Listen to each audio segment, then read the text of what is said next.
The church was packed with crying people. Everyone wore black clothes. At the front of the room sat a wooden coffin, polished until it shined like glass under the dim lights. But here's the strange part. The girl they were burying was standing right there in the crowd. Kemi pressed herself against the cold church wall, her heart beating so fast she thought it might jump out of her chest. Her legs shook. Her hands were ice cold. She stared at the coffin, unable to look away. On top of the coffin sat a large photograph. It was her face. Her own face smiled back at her from that picture, the same photo from her university graduation 3 months ago. She remembered that day. She remembered wearing that blue dress. She remembered how her mother had cried happy tears. But now her mother was crying different tears. Mama Kemi sat in the front row, her body bent over like a broken tree branch. She sobbed so loudly that her whole body shook. Kemi's little brother, Tunde, only 8 years old, sat next to her, his face buried in Mama's shoulder. "My daughter is gone," Mama Kemi wailed. "My beautiful Kemi is gone forever." Kemi wanted to scream. She wanted to run to her mother and say, "Mama, I'm here. I'm right here. I'm not dead." But when she opened her mouth, no sound came out. Her voice had disappeared. She tried to move forward, but her feet wouldn't obey. It was like they were glued to the floor. The pastor stood up.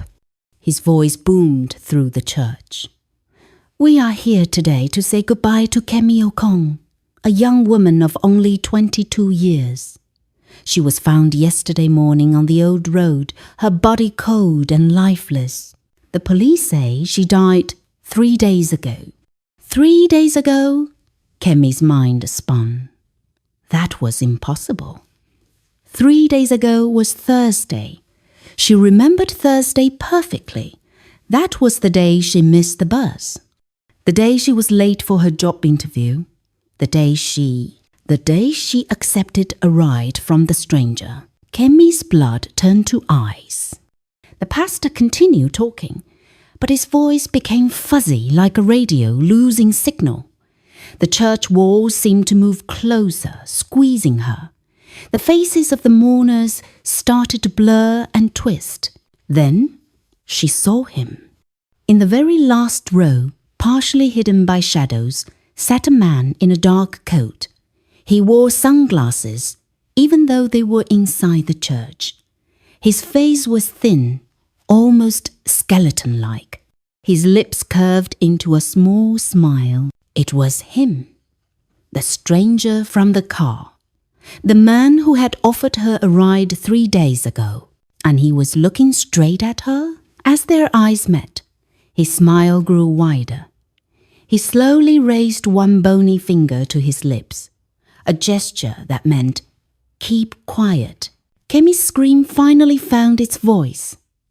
She screamed and screamed, but nobody turned around. Nobody heard her. It was as if she was invisible. The man in sunglasses stood up slowly. He began walking toward her, his steps silent on the church floor. As he moved, the people between them seemed to fade away like smoke. He was getting closer. Closer, Kemi turned to run, but the church door had vanished. There was only a solid wall where the door should have been. The man was now just 3 steps away. 2 steps. 1 step. He reached out his hand toward her face, and Kemi saw that his fingers were impossibly long, with nails like black claws. "Time to go back," he whispered, his breath cold as winter wind.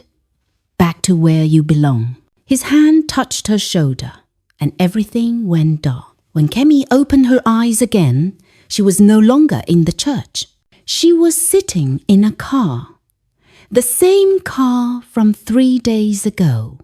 And next to her, driving with that same terrible smile, was the stranger. "Welcome back," he said softly. "Ready to finish our ride? Hello, my beautiful viewers. Good morning, good afternoon, and good evening, anywhere you are at this moment.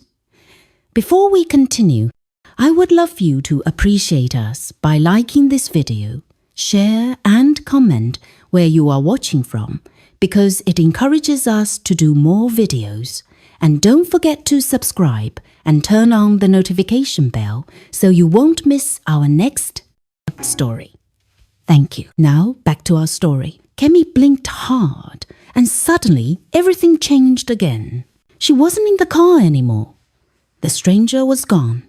Instead, she was standing on a dusty roadside under the hot afternoon Sunday. She recognized this place immediately. It was the junction near the old road, about 5 kilometers from the city. Her phone showed 2:47 p.m. Thursday, 3 days before her funeral. "What's happening to me?" Kemi whispered, touching her face, her arms, making sure she was real. Everything felt solid, real. But how could she be at her own funeral one moment and back in time the next? She looked down at her clothes. She wore the same outfit from Thursday, her best interview clothes, a white blouse and a black skirt. Her good shoes pinched her toes. In her hand was her folder with her resume inside. The interview. She had to get to the interview. Kemi remembered this moment.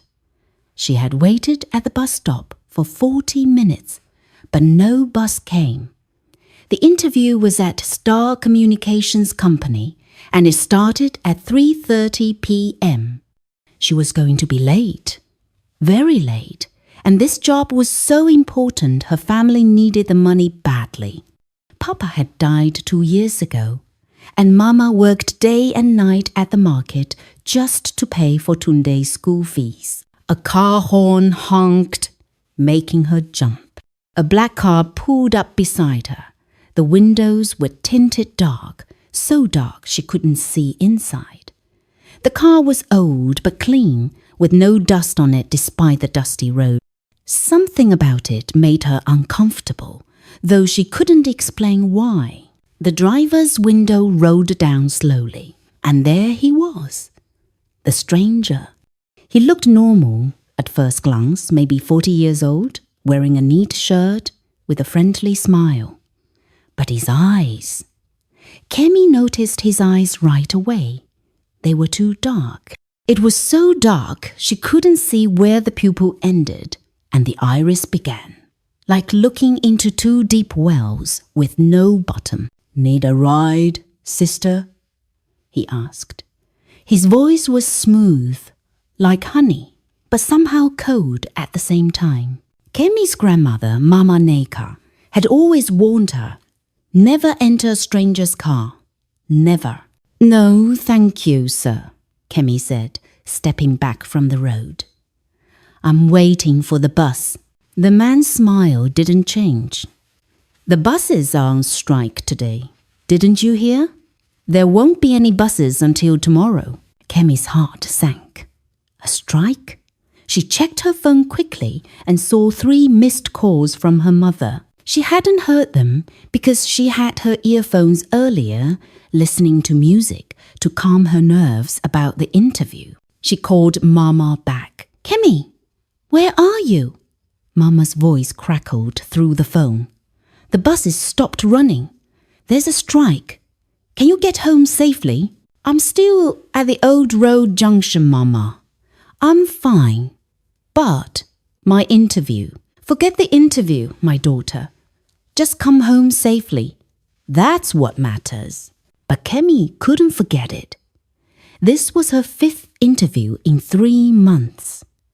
The other 4 companies had rejected her. Star Communications was her last hope. If she didn't get this job, she would have to go back to selling fish with her mother at the market. And Mama's back was getting worse. She needed help. They needed money. The stranger was still there, his car idling beside her.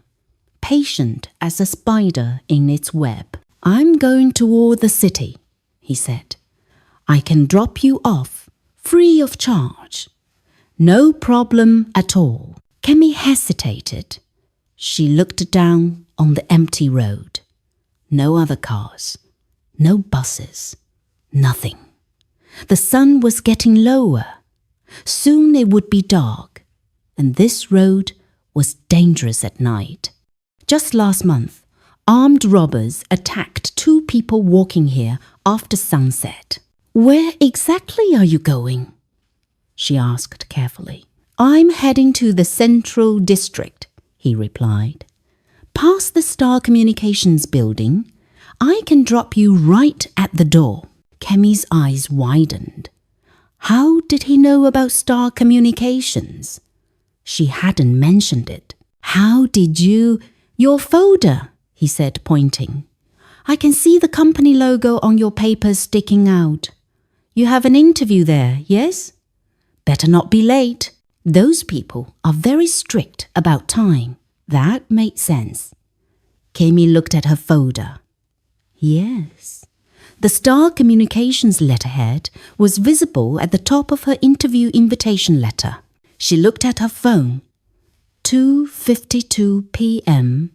38 minutes to get there. "Please, sir," she heard herself say, "if it's not too much trouble."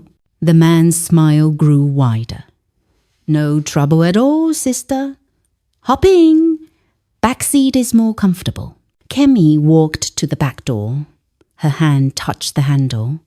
Something inside her screamed to stop, to run, to wait for another car.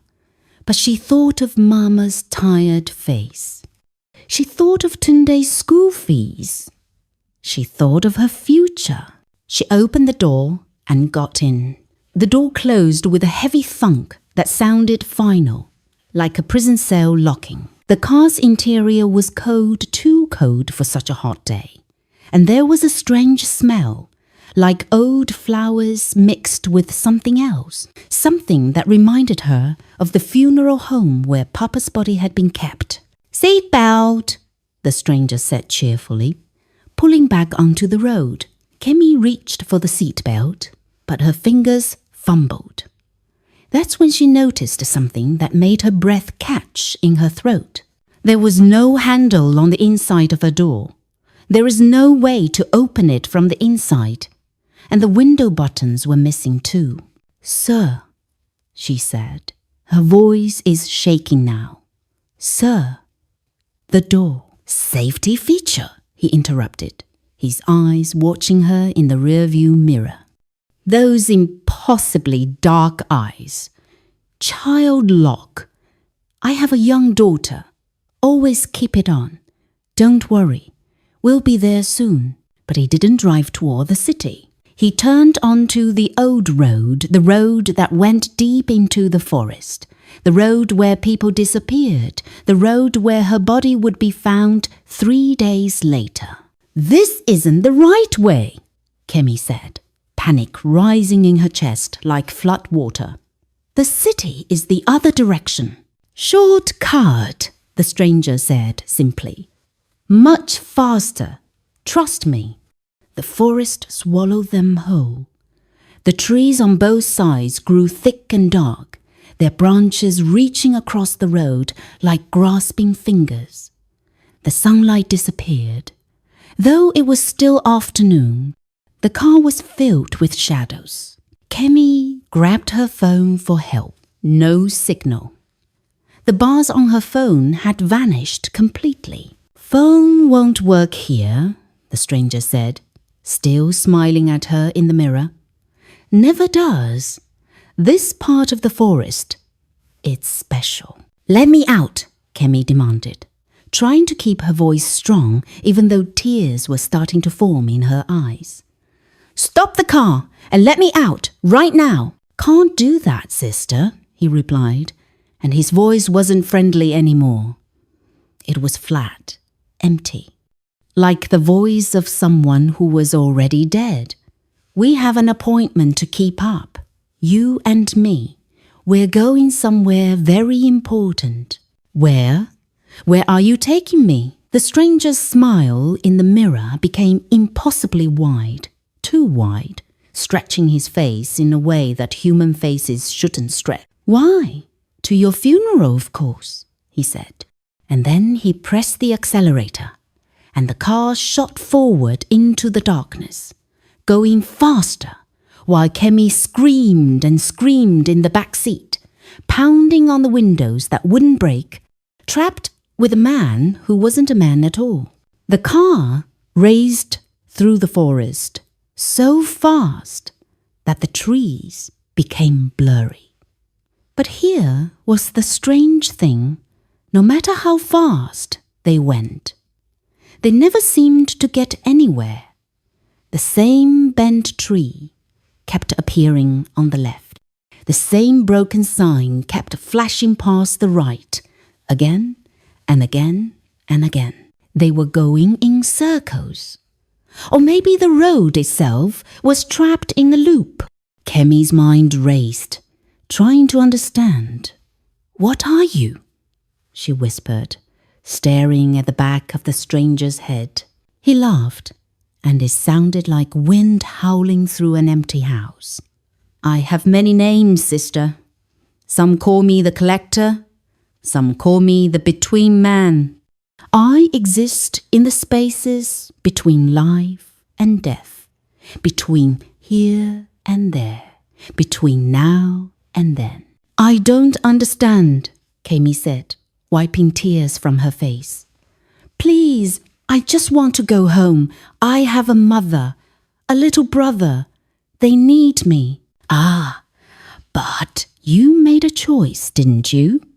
The stranger's voice was almost gentle now, which somehow made it more terrifying. You got into the car. You accepted the ride. And when you accept a ride from me, well, there are consequences. The car suddenly jerked at a stop. Kemi looked out the window and gasped. They were no longer in the forest. They were parked outside a tall building made of grey stone. It looked like a hospital, but something was wrong with it. The windows were too dark. The walls seemed to shimmer and move like water. Where are we? Kemi asked. This is the waiting place, the stranger said, turning around to look at her properly for the first time. His face looked different now, younger and older at the same time, flickering between ages like a broken television. This is where people come when they're not quite dead, but not quite alive. You've been here for 3 days, Kemi. Your body is lying on a table inside, cold, still, while your spirit has been wandering, confused, not understanding what happened. No, Kemi said, shaking her head hard. No, that's not true. I'm alive. I'm right here. Are you? The stranger tilted his head. Then why couldn't your mother hear you at the funeral? Why couldn't you open the church door? Why do you think you're back here, reliving the moment you got into my car? Kemi's hands trembled. She looked down at them. They looked solid, real. But when she held them up to the car window, she could see through them just a little bit, like looking through dirty glass. This can't be happening, she whispered. I'm afraid it is, the stranger said. But here's the interesting part, Kemi Okong. You're different from the others I've collected. You're fighting. Your spirit is strong. Most people I bring here accept their fate within hours. But you've been resisting for 3 days. You keep trying to go back. That's why you ended up at your own funeral. That's why you're here with me again now. Then let me go back, Kemi shouted. If I'm strong enough to fight, let me return to my body. The stranger was quiet for a long moment. Then he said something that changed everything. There might be a way. Kemi's heart leaped with hope. What way? Tell me. I'm bound by certain rules, the stranger explained. Ancient rules older than your country, older than your people. I can only keep souls that truly belong to death. But if a soul can prove they still have unfinished business, important business, that affects more than just themselves, then sometimes, just sometimes, they can be returned. I have unfinished business, Kemi said quickly. My family needs me. My mother, my brother. The stranger held up one long finger. Every soul says that. Family need isn't enough. It has to be something bigger. Something that will change lives beyond your own. Something that will prevent a great wrong or accomplish a great good. Kemi's mind raced. What could she say? What unfinished business did she have that was important enough? Then she remembered 2 weeks ago. She had seen something. Something terrible. She had been walking past the big construction site near her neighborhood, the new shopping center they were building. She had seen one of the construction managers, Mr. Effiong, meeting with a man in a black suit. They didn't see her hiding behind the fence. She had heard them talking. Mr. Effiong was using cheap, weak materials for the building's foundation. Materials that would never support a 5-story shopping center. The man in the black suit gave Mr. Effiong a bag full of money to keep quiet about it.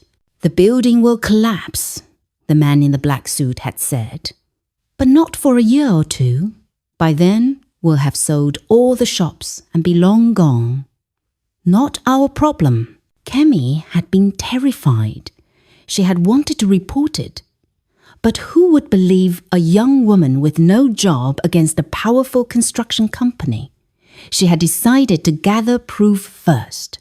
She had planned to go back with her phone camera after the interview when she had more time. But then she had gotten into the stranger's car and she never got the chance. The Mega Plaza shopping center, Kemi said urgently. It's been built in my neighborhood. The foundation is bad. They used weak concrete and cheap steel. If someone doesn't stop them, it will collapse. Hundreds of people will die, maybe thousands. Children, families. The opening ceremony is scheduled for 3 weeks from now. The governor will be there. School groups will be there. If I don't go back and expose this, all those people will die. The stranger's dark eyes studied her carefully. You're telling the truth, he said slowly. I can see the memory in your spirit. This is real. Yes? So you have to let me go back. I'm the only one who knows. The stranger drummed his long fingers on the steering wheel. The rules say I can let you attempt to return. But there's a test. 3 challenges. If you pass all 3, your spirit can re-enter your body. If you fail even 1. He smiled that terrible smile again. Then you stay here forever, and your body will be buried tomorrow as planned.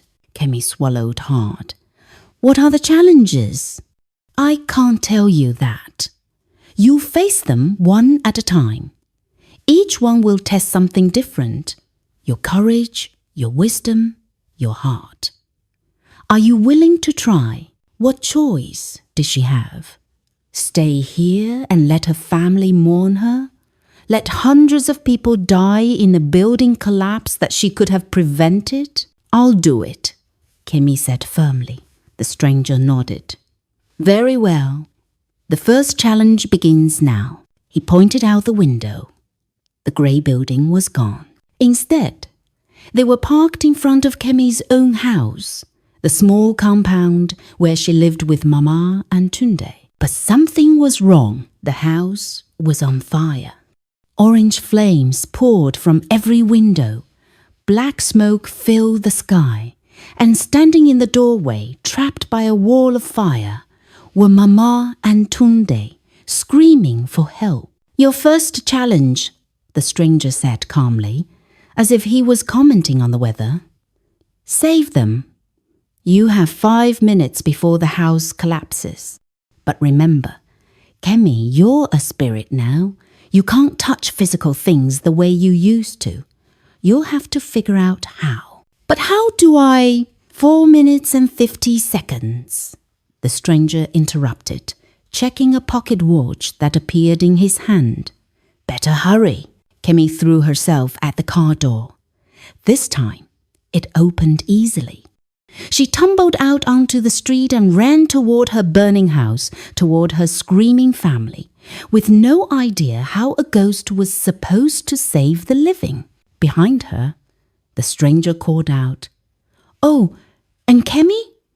One more thing. If they die in this challenge, they die in the real world too. This isn't just a test. It's really happening right now. While your body lies cold in the waiting place, your house is actually burning. Better choose wisely." Kemi's blood, if she still had blood, turned to ice. This wasn't just about her anymore. The flames roared higher, and somewhere inside the inferno, her little brother screamed her name. "Kemi, help us, please." She ran toward the fire, her spirit hands reaching out, knowing that everything her life, her family, the hundreds of people at the shopping center, all depended on what she did in the next 4 minutes. Kemi ran toward the burning house, but the heat stopped her like an invisible wall. Even though she was a spirit, she could feel it, or maybe she was just remembering what heat felt like. Either way, she couldn't get closer. "Mama, Tunde!" she screamed. Through the flames, she could see them huddled together in the doorway. The fire had spread so fast, too fast. This wasn't a normal fire. 3 minutes. The stranger's voice drifted from the car. "Think, Kemi, think!" She looked around desperately. Her neighbors were running out of their houses with buckets of water, but it wouldn't be enough. The fire was too big, too fierce. Then she remembered what the stranger had said. You can't touch physical things the way you used to, the way she used to. That meant there was a new way. Kemi closed her eyes and thought hard about her mother.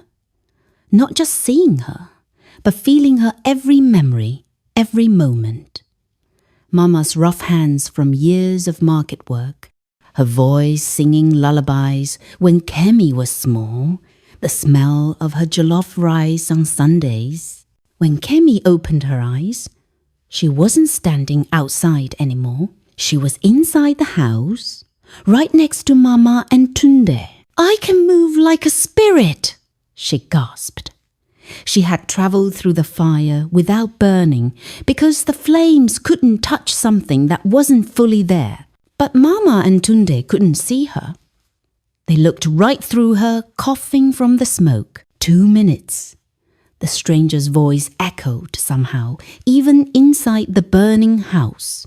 Kemi tried to grab Mama's arm, but her hand passed through like smoke.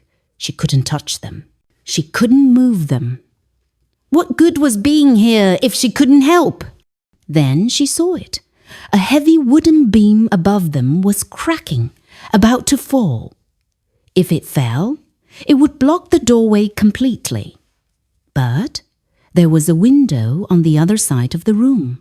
The fire hadn't reached that side yet. She couldn't touch her family. But maybe she could touch other things. Kemi focused all her energy on a chair near the window. She imagined herself lifting it, throwing it. She pushed with her mind, with her spirit, with every bit of strength she had. The chair wobbled.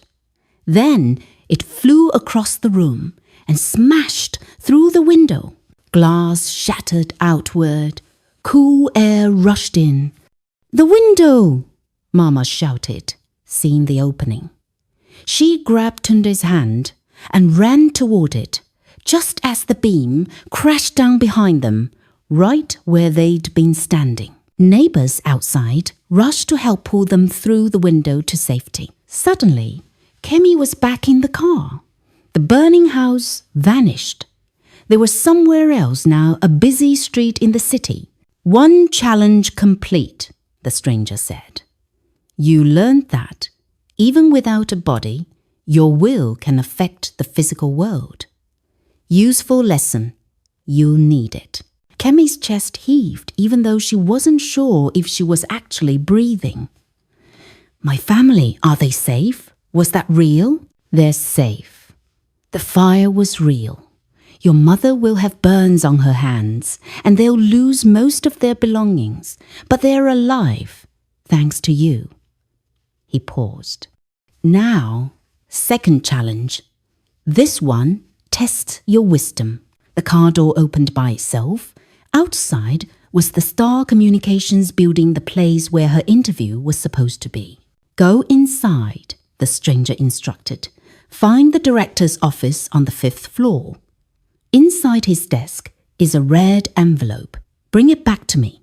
You have 10 minutes. "That's it? Just get an envelope?"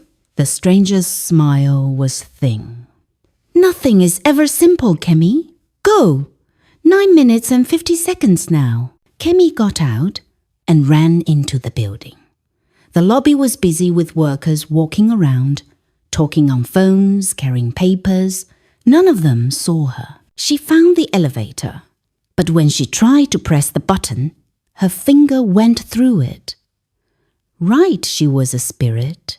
She couldn't touch it. She tried the trick from before, focusing her will on the button. After several tries, it lit up. The elevator came, but people got in and the doors closed before she could enter. Time was ticking. "The stairs," she said to herself. She ran to the stairwell and discovered something wonderful. She didn't get tired. Her spirit legs carried her up 5 flights without any effort. In seconds, she was on the 5th floor. The director's office was at the end of the hall. The door was closed and locked, but Kemi was beginning to understand how being a spirit worked. She thought about the space beyond the door, imagined herself there, and she was inside. The office was large and fancy, with a big wooden desk.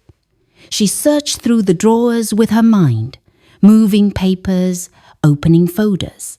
Finally, in the bottom drawer, she found a red envelope, sealed with wax. As she picked it up with her spirit hands, she felt something wrong about it, something dark, evil. Her grandmother's voice echoed in her memory. "Always know what you're carrying, child. A messenger who delivers poison is as guilty as the one who made it." Kemi hesitated. The stranger said to bring it back. But what was in this envelope? She broke the wax seal and looked inside. Papers. Legal papers. And photographs, terrible photographs of children, young girls, crying, trapped in cages. There were names, addresses, dates. This was evidence of human trafficking. The director of Star Communications was involved in selling children. Kemi's stomach turned. If she brought this back to the stranger, what would he do with it? Would this evidence disappear forever? Would these children never be saved? 5 minutes, the stranger's voice boomed through the building, though no one else seemed to hear it. Kemi made a decision. She took the envelope and went to a different office, one that had security chief written on the door. She left the envelope right on his desk where he would find it. Then she took a pen and wrote on a sticky note with all her willpower. "Director is trafficking children. Evidence in envelope. Check it now." She had no idea if he would actually see the note. She was a spirit after all. But she had to try. Then she ran back downstairs to the car. The stranger was waiting, tapping his long fingers on the steering wheel. "Where is the envelope?" he asked. "I left it for the security chief," Kemi said, raising her chin. That envelope had evidence of child trafficking. If I gave it to you, those children would never be rescued. So I failed your test on purpose." She waited for him to be angry, to tell her she'd lost and would stay dead forever. Instead, the stranger smiled, a real smile this time, not the creepy one. "You passed," he said quietly. "What? The test wasn't about following orders, Kemi. It was about wisdom, knowing when to break rules to do what's right. Many spirits fail because they're so desperate to return to life that they'll do anything I say, even evil things. You chose righteousness over your own survival. That's wisdom." Kemi's heart soared. "So I passed? 2 down, 1 to go?" "1 to go," the stranger confirmed. "But this last one, this is the hardest. This tests your heart." The car began moving again, driving through streets that Kemi didn't recognize. The buildings here looked old, abandoned. The sky above was grey and heavy. They stopped in front of a cemetery. "Your final challenge is inside," the stranger said. "You must walk through this graveyard to the old chapel at the center. Inside the chapel, you'll find a door. Behind that door is your body, still lying in the waiting place. If you can open that door, you can return to your body and wake up." "That doesn't sound so hard," Kemi said, though her voice trembled. "I haven't finished," the stranger continued. "In this graveyard are all the regrets, all the guilty feelings, all the painful memories you've tried to forget. They'll take shape here. They'll try to stop you. They'll remind you of every mistake you've ever made, every person you've hurt, every time you failed. Many spirits turn back. They decide they don't deserve to live after all." Kemi thought about her regrets. There were many. The time she'd been mean to Mama when she was tired from work. The scholarship she'd lost because she didn't study hard enough. The friend she'd betrayed in secondary school by spreading rumors. What if? Kemi's voice was small now. What if they're right? What if I don't deserve to come back? The stranger looked at her with those dark, dark eyes. For the first time, they seemed almost kind. That, Kemi Okon, is the question only you can answer. But remember, this perfection is not required for life. Only courage, only hope, only the will to do better tomorrow than you did yesterday. He gestured toward the cemetery gates. They swung open slowly, creaking. Go, face yourself, and if you can still love who you are after seeing all your worst moments, then you'll find the strength to open that door. Kemi stepped out of the car. The cemetery stretched before her, dark and full of shadows that seemed to move on their own. She took a deep breath, or remembered how to take a breath, and stepped through the gates. Immediately, whispers filled the air.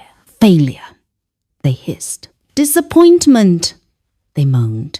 Not good enough, they cried. From behind a gravestone, a figure emerged. It was Kemi herself, but a twisted version, with a face full of anger. Remember when you screamed at Mama? The twisted Kemi said. She was just trying to help you study, and you called her stupid. You saw her crying in the kitchen after. You broke her heart. Real Kemi felt tears sting her eyes. I know. I apologized. She forgave me. But you didn't forgive yourself, did you? The twisted version sneered. More figures appeared. Each one was a memory of guilt, shame, regret. They surrounded her, reaching out with shadowy hands. You're not strong enough to save anyone. You'll fail again. Those children will die because you're not smart enough to stop it. Your family would be better off without you. The voices grew louder and louder until Kemi wanted to cover her ears and sink to the ground. But then she thought of Mama's face. She thought of little Tunde. She thought of the hundreds of people who would die if the shopping centre collapsed. She thought of the trafficked children who might be saved if she could deliver her warning. "You're right," she said to the shadowy versions of herself. "I'm not perfect. I've made mistakes. I've hurt people. I've failed." The shadows paused, surprised. "But I'm also more than my worst moments," Kemi continued, standing taller. "I've loved, I've helped, I've tried, and I'm still trying. That has to count for something. I don't need to be perfect to deserve life. I just need to be willing to keep fighting for good." The shadows began to fade, their voices growing quieter. Kemi walked forward through the cemetery, past all the manifestations of her guilt and pain. They reached for her, but they couldn't hold her. She was stronger than her regrets. Finally, she saw it, the old chapel at the center of the graveyard. Its door stood open, and inside she could see a light. She walked inside. In the middle of the chapel was another door, a simple wooden door, glowing softly. She could feel something beyond it, something that was hers, her body, her life. But standing in front of the door was one final figure. It was the stranger, but different now. His form shimmered and changed. Sometimes he looked like death itself, a skeleton in robes. Sometimes he looked like an angel. Sometimes he looked like an ordinary man. "Last question," he said. "If I let you go back, you'll face hardships. The construction company will fight you. They might threaten you, hurt you, try to silence you. Your life will be in danger. You could die again, this time for real. Knowing this, do you still want to return? Or would you prefer to rest here, in peace, while someone else, somehow, someday, discovers the truth about the shopping centre?" Kemi looked at the door. She thought about how easy it would be to just let go, to rest. No more struggle, no more pain. Then she thought of Tunde's laugh, Mama's strong hands, the sunrise over her neighborhood, the taste of puff-puff from the corner store, the sound of rain on their tin roof. Life. Beautiful, difficult, precious life. "I want to live," she said firmly. "I want to fight. I want to try." The stranger, the collector, the between man, whatever he was, smiled one last time.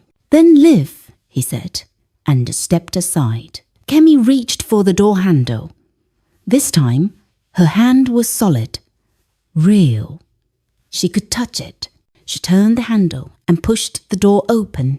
Light flooded everything, bright, warm, overwhelming light. And then the light was so bright it hurt. Kemi tried to close her eyes, but they were already closed.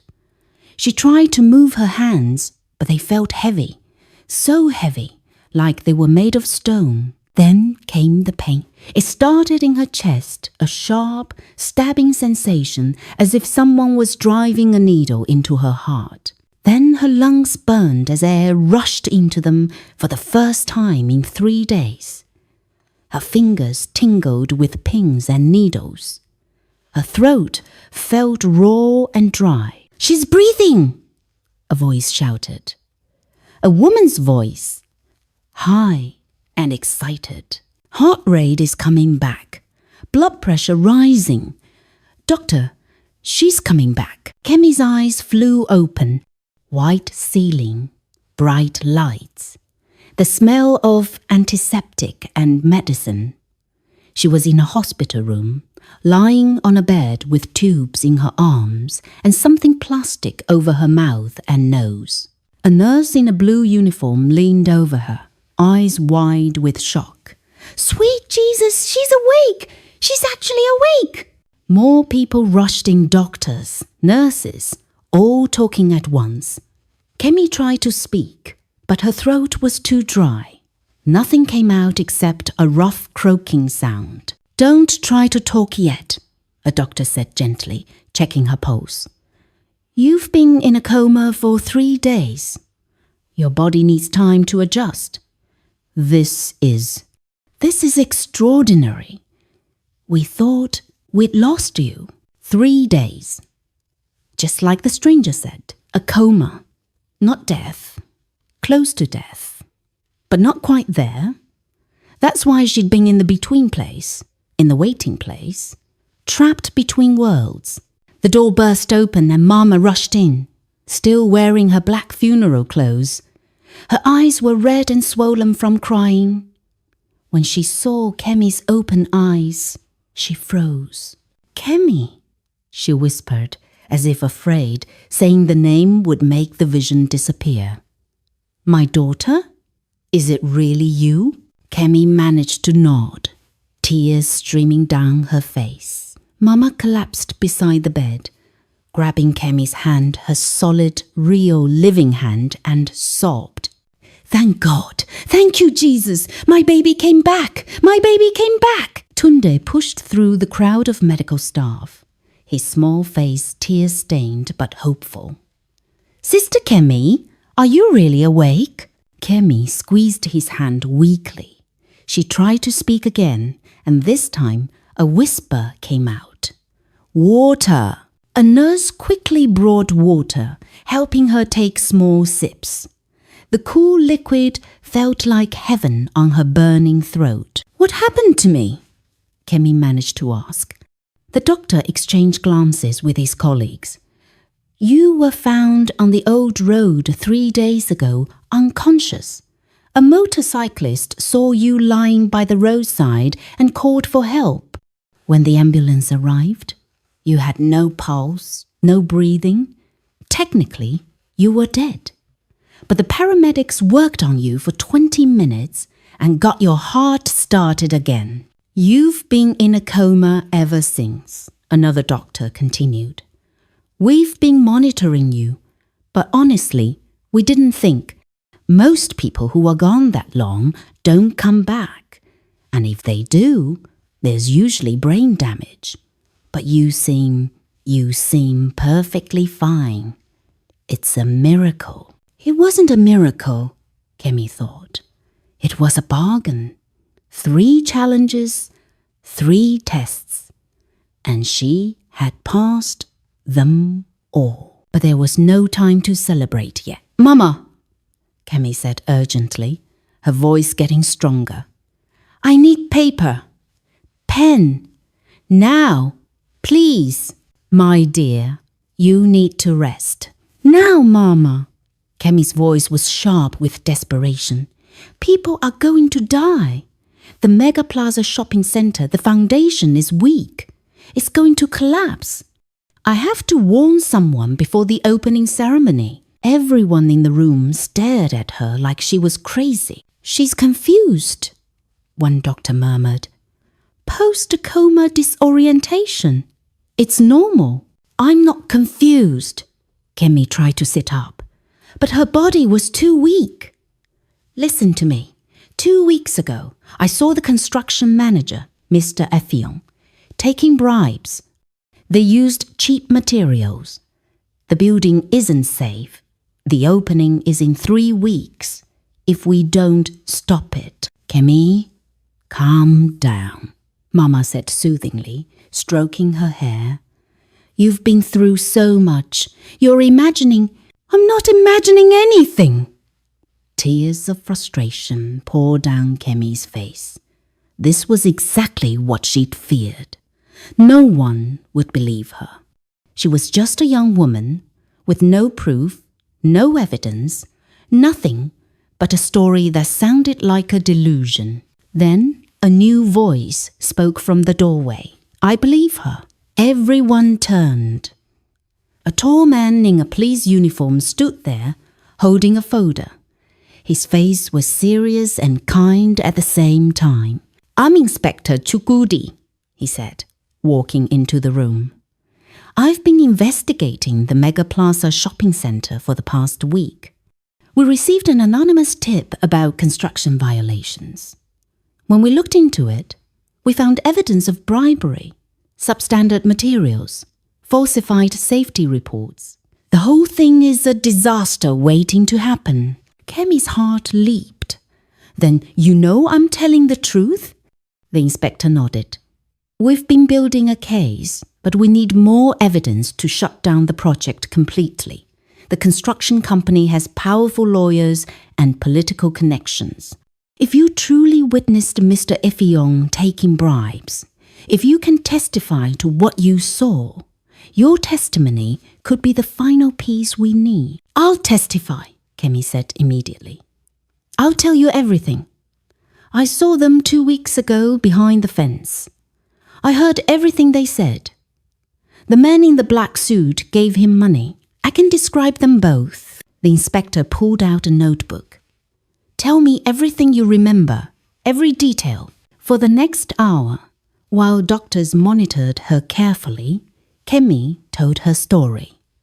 She described the meeting, the conversation, the bag of money. She gave descriptions of both men.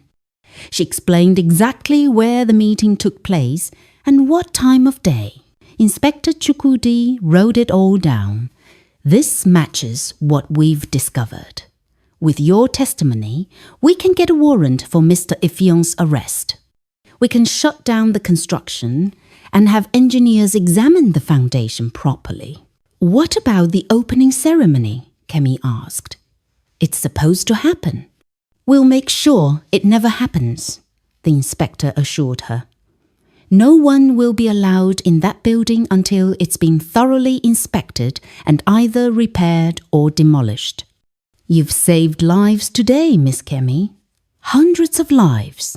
As the inspector left to begin his work, Kemi finally allowed herself to relax back into the pillows. She'd done it. She'd completed her mission. The warning would be delivered. People would be saved. But something still bothered her. Mama, she said quietly. How did I get to the old road? Who found me?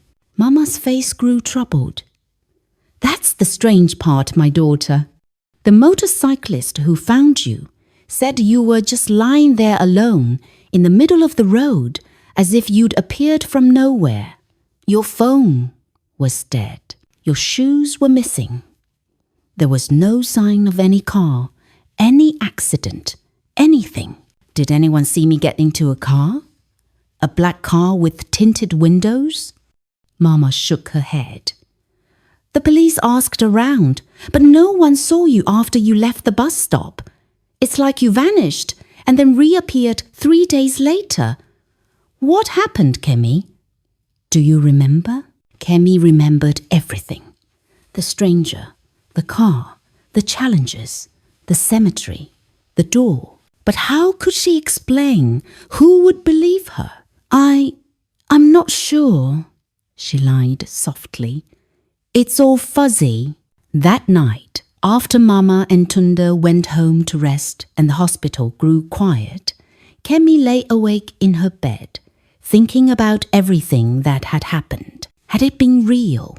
Had there really been a stranger, a between man who collected souls? Or had it all been a dream, a hallucination created by her dying brain? She would never know for sure. But then she noticed something on the small table beside her bed.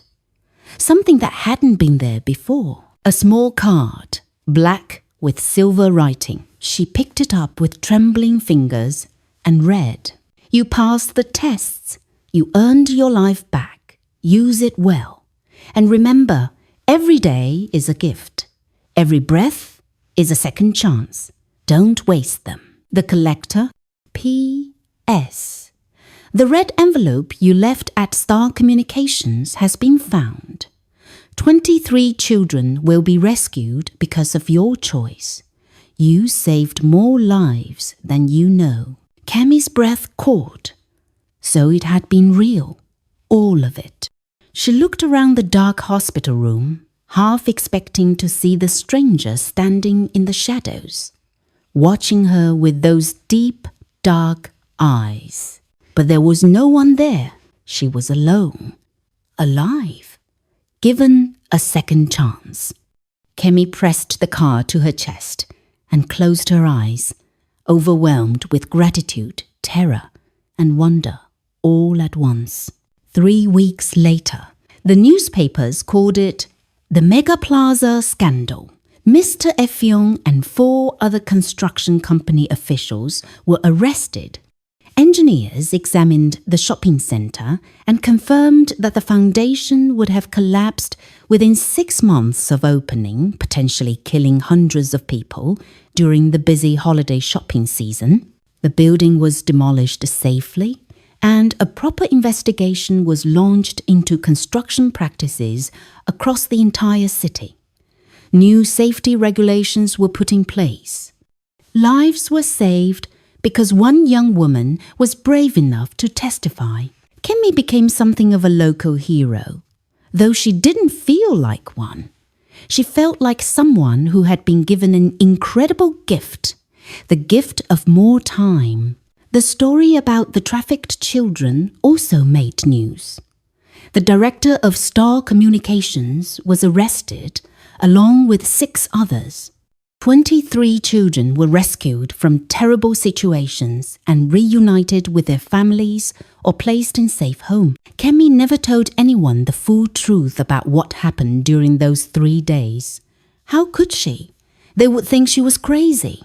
But sometimes, late at night, she would take out the black card and read it again, remembering. She got a job, not at Star Communications, but at a community centre helping young people learn job skills.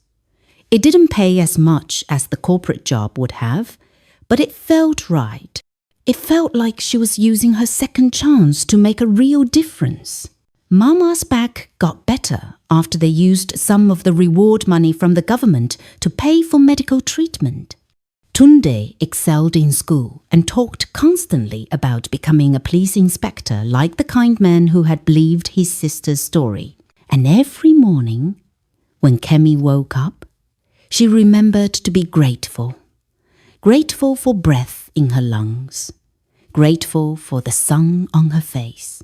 Grateful for one more day to love, to help, to try to make the world a little bit better. She never saw the stranger again, but sometimes, when she was walking down the street and a black car with tinted windows drove by, her heart would skip a beat. She would hold her breath until it passed, making sure it kept driving, making sure it didn't stop, because she knew the truth now, a truth that most people never learn until it's too late. Every time you get into a stranger's car, you're making a choice. Every time you accept help from someone you don't know, you're taking a risk. And sometimes that choice can take you places you never expected to go. Sometimes it can take you to your own funeral. But if you're lucky, if you're brave and wise and true, sometimes you get a second chance. Kemi had gotten hers, and she wasn't going to waste it. 1 year later, on the anniversary of the day she woke up from her coma, Kemi visited the cemetery where her almost funeral had been held. She placed flowers on an empty grave that had been prepared for her but never used. As she turned to leave, she noticed an old man sitting on a bench nearby. He wore sunglasses despite the cloudy day. His face was thin. His smile was familiar. Their eyes met. He nodded once a greeting, an acknowledgement, and then he was gone, as if he had never been there at all. Kemi smiled and walked back to her life, to her family, to her second chance. She had gotten a lift from a stranger and reached her funeral, but she had also found her way back, and that made all the difference. Sometimes the scariest stories are the ones that remind us how precious life really is. Kemi's journey taught her and us that every moment matters, every choice counts, and every day we wake up breathing is another opportunity to do good in the world. Remember, Be careful who you trust, but even more importantly, be worthy of the trust others place in you. Use your life wisely. You never know when you might need to prove you deserve it.